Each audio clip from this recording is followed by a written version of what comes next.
I have this raw video from since he released it a long time ago, 10 days. 10 days. But I wanna see what he has to say. The video is called Why I Am Excited for Path of Exile 2 as a Diablo 4 player. Because when Rob started releasing videos about PoE2 and saying he was excited for PoE2, a lot of people said, look, if even Rob, who is like the biggest D4 Andy, is excited for PoE2, it is because PoE2 is going to be insane, right? So I wanna see what he has to say about all of this, dude. Hey everybody, it's Rob here. I've never really got to play much of PoE1 and probably many of you watching haven't either. But after playing PoE2 for a few hours already and now seeing the absolute nuke of an announcement yesterday from GG, I'm really excited to jump into PoE come December 6th. He played already. I didn't know he played the game, dude. Maybe he played in that event that was on Germany, like that game event, and he played in there. That is awesome. So he played it and he knows for a fact that the game is good. Okay, nice. The biggest reason for me by far is probably the crazy endgame that they have. Look at this. This is the Atlas, and it serves as the core of the endgame for Path of Exile 2. It's infinite and expands in all directions. It's just an infinite endgame system, and the way I understand it, again with my limited Path of Exile knowledge so far, is that all of these are different maps and different modifiers and have different mechanics that you can engage with.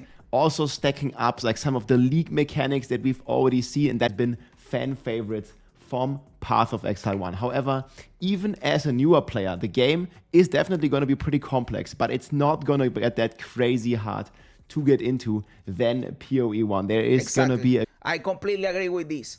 And the thing is, they did something which in my opinion is awesome. In D4, I don't know Path of Exile because I am not a PoE1 Andy.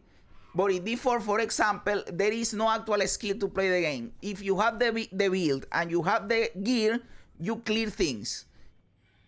They address this issue in Path of Exile 2, and now you have to actually play your character, dude, which in my opinion is awesome. So they took out complexity out of the build and they put it in the actual gameplay, and they simplified the build stuff, right? Awesome, awesome, awesome. A good curve here, even for beginning players learning the game, and this focus on the end game. Now it's just absolutely crazy and fresh and new to me, because coming from Diablo 4, what Diablo 4 does really well is cater to like a beginning player, like getting players into the game. But where Diablo 4 is definitely or has a lot of critique at the game is the full end game, because after a this is entirely correct. We know it for a fact. The early game in D4 is awesome, and if you haven't completed the campaign and you go and do the campaign for the first time, it is the first 50 levels. Oh, brother, this is fucking awesome, dude. But there is no end game. So after you level your character, you create your build, you get the pieces you need for your build, then the game is stupid. That is what happens. Certain amount of time, there is not that much to do in Diablo 4 anymore. Exactly. Like you have these like Helltide, you have these Whisperers, you have these Nightmare Dungeons, but you're basically already doing all of these while you level and having like a real difficult end game with the difficult bosses, pinnacle bosses, uber bosses in Path of Exile has me really excited as a challenge, and also of just like, you know, ways. Same. I repeat this every time we talk about the topic, but I will say it again. My favorite thing to do in games is fighting bosses. PoE2 looks like a lot of the game is revolving around killing bosses. That is super exciting for me. Cool mechanics, cool doing the bosses. Plus, they are actually doing 100 different bosses. I believe that on release there are going to be only 50. Only 50. 50 bosses are a lot of bosses. But they are doing 100 different bosses, dude. And when I say different, I mean different. Not like in Diablo when they say we are going to have 120 dungeons and they were like 20 dungeons in reality and everything else was copy-paste, right? So yeah. Yeah, bossing in PoE 2 seems like it's going to be the big thing, exactly, and I am really excited about it. They of course have endgame for mapping and all of that, but like the bossing is insane, dude, and I am excited for that. And I will probably tailor my Atlas to bossing. And from what it sounds like, it's going to be a lot more than just 100. It seems like they're intending on doing multiple hundreds. Yeah, like they have 100 to start, right? But I believe that maybe with seasons, with the actual launch or with seasons, they are going to be releasing more bosses. There is no way in hell that they just let it be. With time, they are going to keep adding bosses. That I have to think that is a fact. And reasons to improve your character even further. So I'm very much looking forward to that. We'll have a look at some of the bosses as well. The next thing that has me really excited is the classes, with a sheer endless combination possibilities of these different classes with their different ascendancies. Because True. Remember, this is early access. Game is releasing with 6 classes in early access, which by the way is the amount of classes that D4 has right now after a paid expansion, because D4 launched with 5 classes. Also remember that these classes are different because these classes have ascendancies, which are, in reality, the ascendancy is the class, not the base class. And you have 12 ascendancies at the start, but guess what? This is because it's early access. In the official launch, you will have 12 classes and like over 30 fucking ascendancies. That is insane, brother. That is insane. With how GG is, they're definitely going to just keep throwing in more and more assault bosses for sure. Exactly. I have to think that. I have to think that. And that is great for me. That is also for me. Thank God for that. essentially there is going to be 12 classes total, and they're all going to have Exactly. 3 different specializations, ascendancies to basically... And in my opinion, the ascendancy is the real class. further spec your class into it. So a total of 36 different character builds.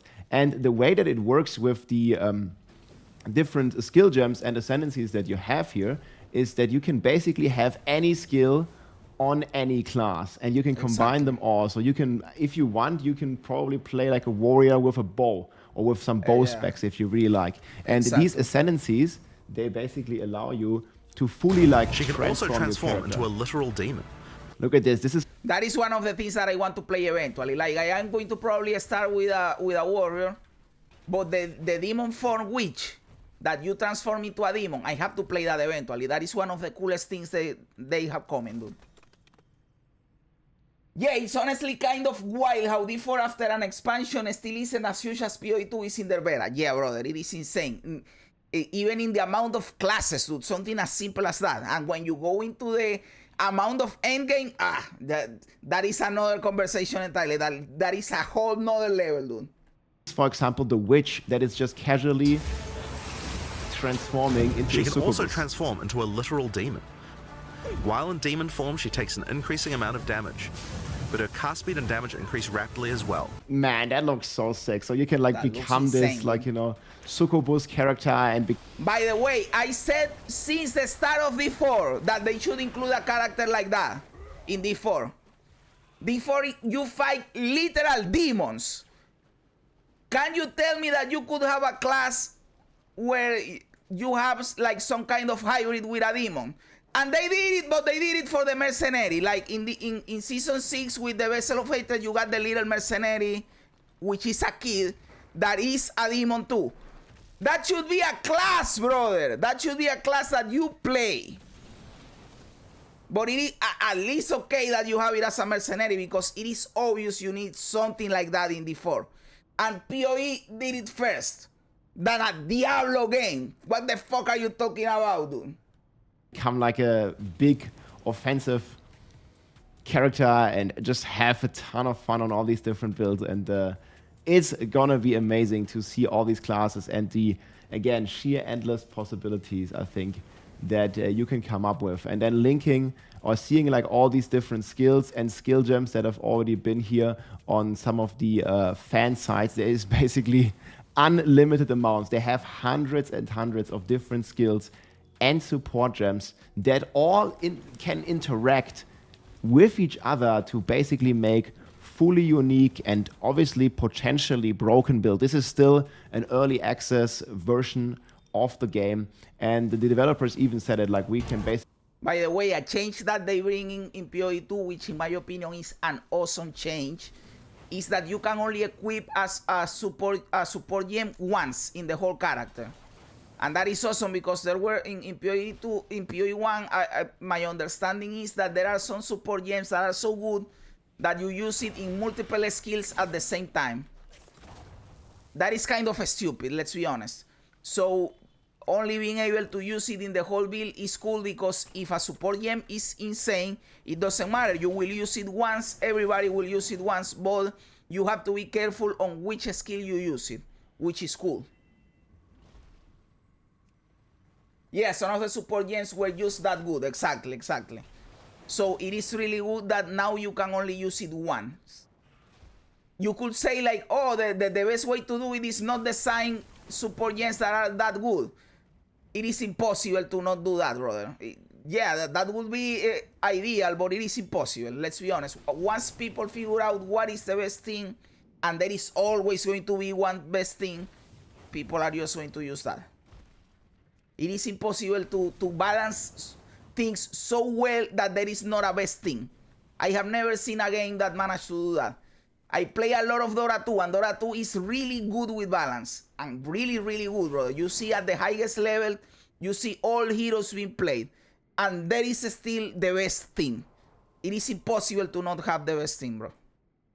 Basically expect things to be, a little bit on the crazy side. And they will adjust very swiftly accordingly. But this is going to be a ton of fun to get into and to see what the, collective, like, swarm intelligence of the community is going to come up with using all these different combination possibilities. Another great system that I'm excited for is the itemization. Finally, we have every item in the game being useful. You can have white items, magic items, rare yellow items, and legendary / unique items. And they all have their use case, because there is essentially crafting. And you can even take, much like in Diablo 2, you can take a base white item and you can upgrade it into a magic item, and you can upgrade that magic item into a rare item, basically making it insanely good with like all these different currencies that you have in the game to basically craft them. And this is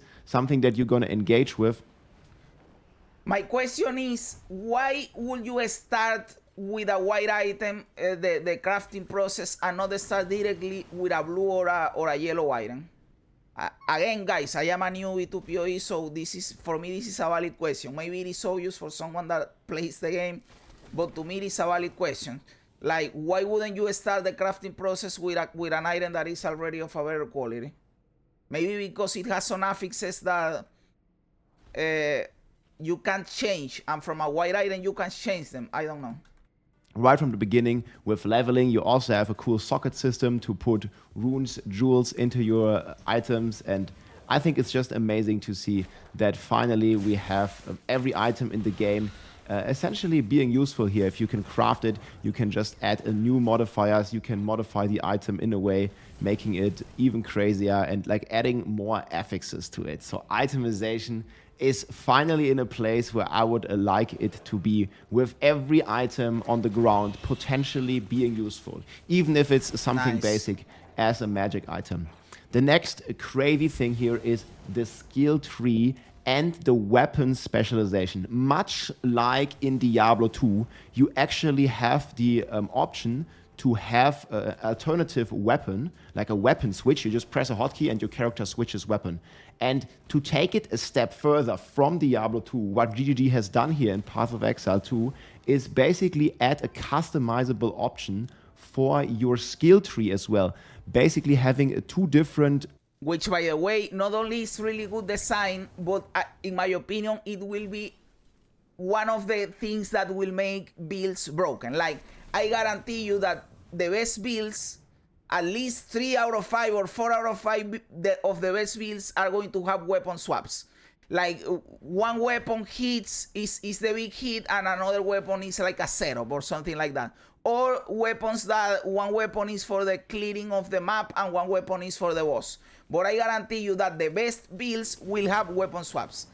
Like, this is a no-brainer, dude. Which is fun, it's cool, and it creates awesome combos. And again, it puts more skill into the gameplay itself. A white item can be turned into anything, and as a result can be made to have the specific affix you want, whereas a blue requires more resources to get the correct affix. That is nice, brother. Thank you for being here and explaining that shit to me, because I didn't know. So when you upgrade the item, it doesn't change your affixes, because I thought that it randomizes your affixes again. So if you manage to get the correct affixes on a white item, then you can upgrade it without breaking the affixes. That is good to know. That is good to know, brother. Thank you. The weapon skill points that you get to change around the passive tree based on the weapon set you have is going to be huge for real variety. Exactly.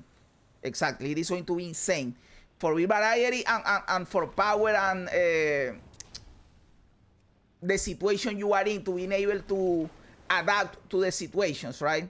So yes, I believe like the best builds will take advantage of this. In fact, I can see a world, we still don't know because the game is not out yet, but I can see a world where if you don't take advantage of the weapon system, your build sucks. I can even see a world like that every good build has to rely on this. And if you don't do it, your build sucks. I can see a world where that happens, dude.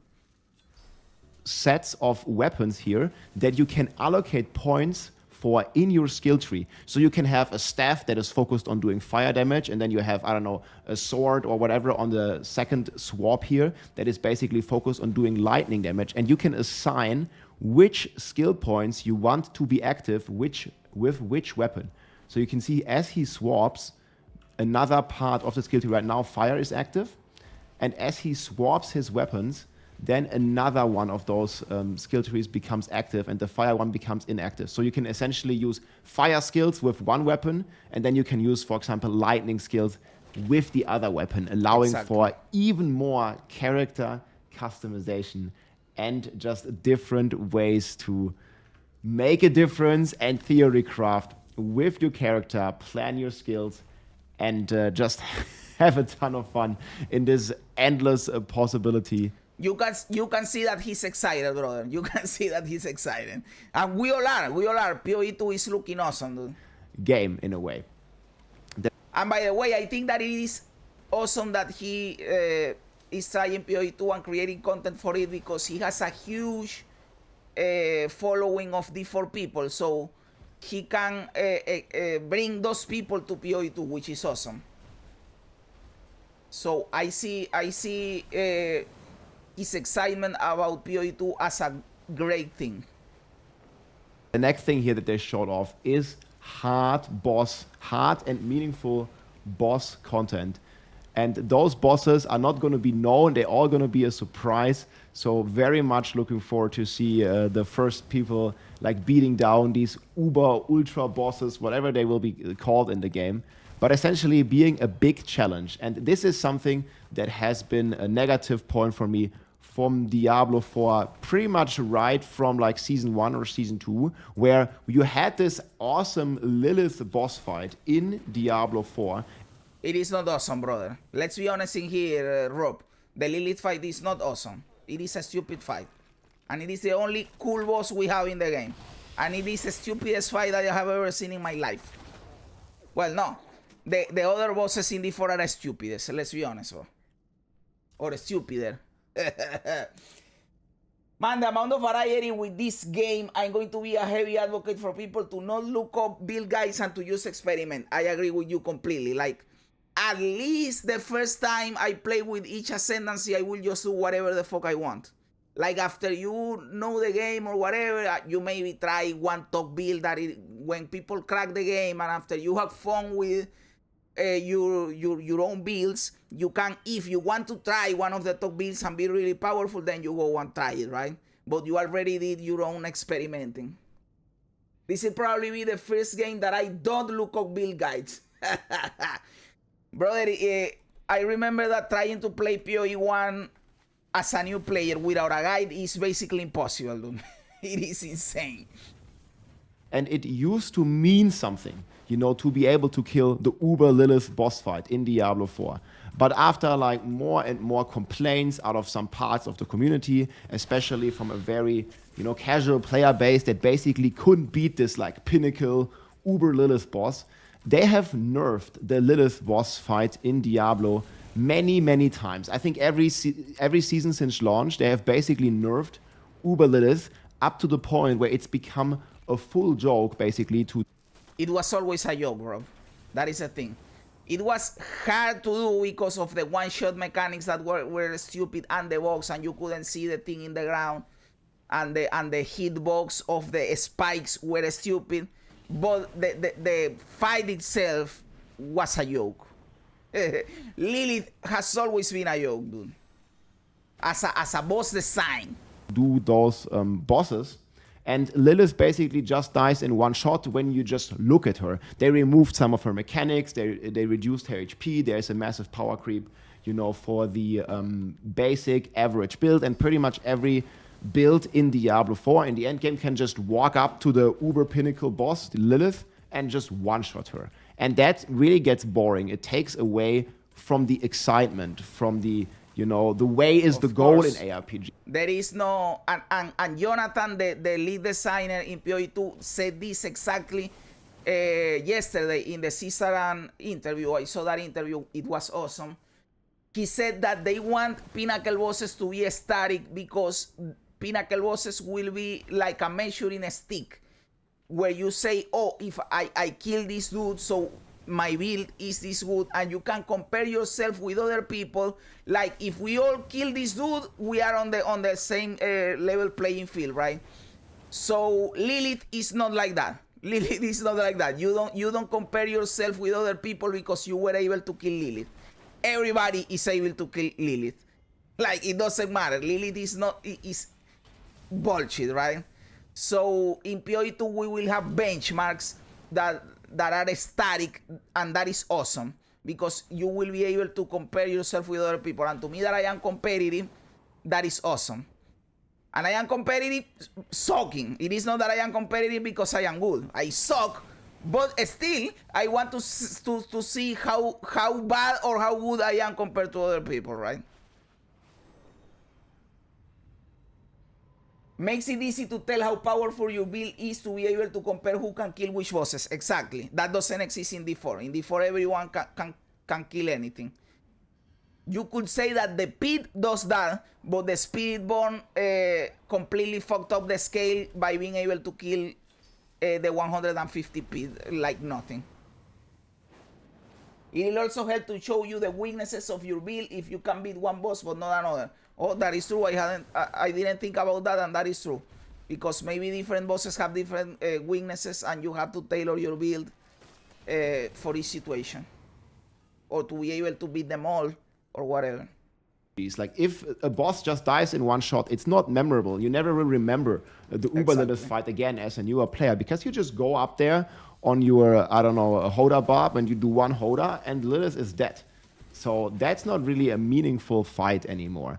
So I would kind of wish that we also would get like more challenging bosses of the, you know, OG Lilith release on launch. Because if you remember back in the days, Lilith was actually a tough and a cool fight. And I really... It was a tough fight because it was a bullshit fight, Rob. Let's be honest in here. It never was cool. Enjoyed that. I would have kind of wished for the Vessel of Hatred to also have like a Mephisto boss fight that was like, you know, up to the challenge, just like Uber Lilith was when she came out. But yeah, basically like the dumping down of the bosses in Diablo 4, essentially where they all just one-shot, is not great. So I really like to see a breath of fresh wind here in Path of Exile, having actually challenging boss fights that are gonna, like, you know, use and get the player to push his or her limits. So I'm really looking forward to that and fighting these hard bosses. The last thing I want to say here, guys, that I have basically streamed Path of Exile for the first time yesterday. And I really want to say a huge thank you to the entire Path of Exile community that came by the stream. I saw that people were super helpful, especially to newer players. And I think it's going to be Awesome, a great that is thing, like great. in ARPGs, like the community. Like at the start, that is awesome, right? Like they welcome newbies. I am a newbie and I need help to understand a lot of things. So that is awesome that they welcome us, dude. That isn't even a boss at that point. Exactly. It isn't even a monster. It isn't even a mob. You just walk to it, you one-shot it. It is stupid, dude. It is, and every boss in D4 is like that. Not only Lilith. If you're just one-shotting the bosses like that, you're just fighting another random trash mob at that point. Exactly. Yo, Cod, my dude, how you doing, brother? Community is sticking together. We don't really have this like PvP toxic mindset that happens in some of the other communities. Like if I'm looking at Dota or Counter-Strike. Brother knows what's up. Rob knows that Dota is the most toxic game. Brother, as a Dota player, I always get amazed how other communities think they are toxic. You have nothing on the Dota community, brother. As a 10-year, as a like 15-year or more play, brother, I play Dota since it came out in Dota 1, in the Warcraft 3 mod map. And in Warcraft 3, you had a lot of versions. I played since the 6.27 version map in Dota 1. So you can look up where that version came out, and since then I play Dota.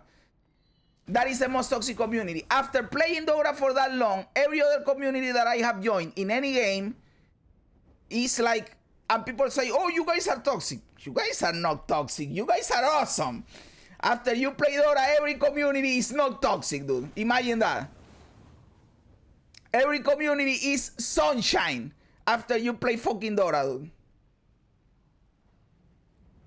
Like there is so much drama and trash talk in these PvP games, and here it more feels like, you know, the community is playing together to like have fun, beating demons, beating hard enemies together in the game, and that is really cool. Sharing is caring. I really love like people like sharing, you know, their knowledge of the game. Like people have, you know, stacked up their PhDs. They have like these tens of thousands of hours in Path of Exile 1, and a lot of them are super open and helpful for newer players into the Path of. I'll be honest, I am hoping that a lot of the knowledge is not transferable. I know that a lot of the knowledge will be transferable, but I am hoping that a lot of the knowledge isn't transferable, so we all start learning stuff together, right? I hope so.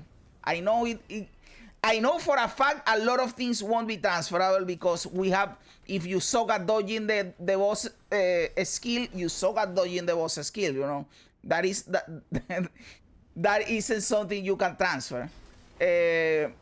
But I will, in terms of builds and all of that, I hope that there is some stuff that we have to discover for the first time here. The crafting knowledge will be for sure, it won't really be that helpful due to the changes they're making, which is awesome for me because I like that feeling of knowing that other people are also trying to figure this shit out and not everybody knows already what to do, you know. Of Exile franchise, like me and like I think many of my viewers here as well. So I'm really excited to jump into the game and take you on the journey of learning this game together and just having great fun here as part of the community. I'm really looking forward for December 6th, and huge props again to GGG for making an awesome, in my opinion, masterpiece like this. We'll see how it's all gonna turn out come December 6th, but I'm sure excited. That doesn't mean I'm gonna quit Diablo 4. I'm still gonna play Season 7 and all those games. That always happens with viewers, brother. They see that you are playing the other game and they think you quit. No, brother, we want to try everything. We can have fun with 2 games, bro, or with more. I try to have fun with several games. Because when one of the games is soaking or you are bored, you can go to another one and everything is fine. Games, and I think we don't have to have this fight where it's always like this game is better, that game is better. You know, they all Exactly. like cater I agree to completely. slightly different target groups and audience. There sure is an overlap, but you know, for us, Because we all know that right now D4 is looking bad and PoE2 is looking good, but that doesn't mean I don't want to play D4 never again in my life. Of course not. In fact, what I want is for D4 to be good and to play both games. the player wants more ARPGs are very good and competing with each other. That basically always nets in a positive for us, the player, the consumer, Exactly. the gamer, because that means that the competition basically thrives both companies or multiple companies even to do better, make better games, and don't get away with things they usually get away with, and just make awesome video games. I'm excited. It's sure a great time I agree with to Robin be an here. ARPG enjoyer. Let's go. Brother, that was an awesome video, Rob. I like that you are excited. I agree with you with a lot of things about playing both games and to support each other and to not be toxic and all of that. I agree completely with you, my dude. And I'm excited that you are excited because again, you bring a lot of people that only play D4 to the try PoE2. And as a newbie myself, I want more newbies to try the game with me. So yes, that was an awesome video, brother. Thank you. I hope that Blizzard takes notes honestly and just does a big overhaul of D4. Yes, I would hope so, but I feel like they are too entrenched on what they think D4 should be to make a big change, right? They can improve the game for sure, and they have been doing that. But I don't think they want to make a big overhaul to how the game works, brother. And I feel that at this point they will just save that or for a big expansion or even for a D5. If they want to truly overhaul the game. I don't know, but let's hope they do it. Let's hope they do it. My hope would be that they truly do that. Because I believe they have to improve the skill system. You can do that in a patch or in an expansion for sure. They need to improve the itemization, brother, and I mean it in terms of the build. What I mean is that the legendary aspects shouldn't be on your items. It should be on the tree, brother. And the uniques, okay, the uniques, keep your uniques. Path of Exile also has uniques, cool. But the shit that the legendary aspects do, that should be on your skill tree, brother. It shouldn't be on your items. And that will make the two things better. The build variety better. The way you create your builds will be better. The itemization will be better because you worry more about affixes than about the aspects. And it will make your skill tree better, which is one of your weakest points. Why not do that? And that is something that you don't need a big overhaul to do that. That can be done in a season, in a patch for a season, in my opinion. Maybe the next expansion they'll add a few classes and variety of items. I hope so. They will add one class for sure. And that is the point with Blizzard that I believe is too slow. Path of Exile is releasing 12 classes, dude, with 36 ascendancies or whatever, how many ascendancies there are. And one class is too much for you to release. And your classes are much less complex than the Path of Exile ones. Let me know in the comments below what you think about it. Am I right? Am I wrong? Am I a clown? Am I a genius? I love reading comments even when they don't agree with me. Also remember to like the video, to subscribe to the channel, all that cool stuff. Guys, thanks for being here. You guys are awesome. God bless ya. And remember, don't be afraid ever because this is just a ride.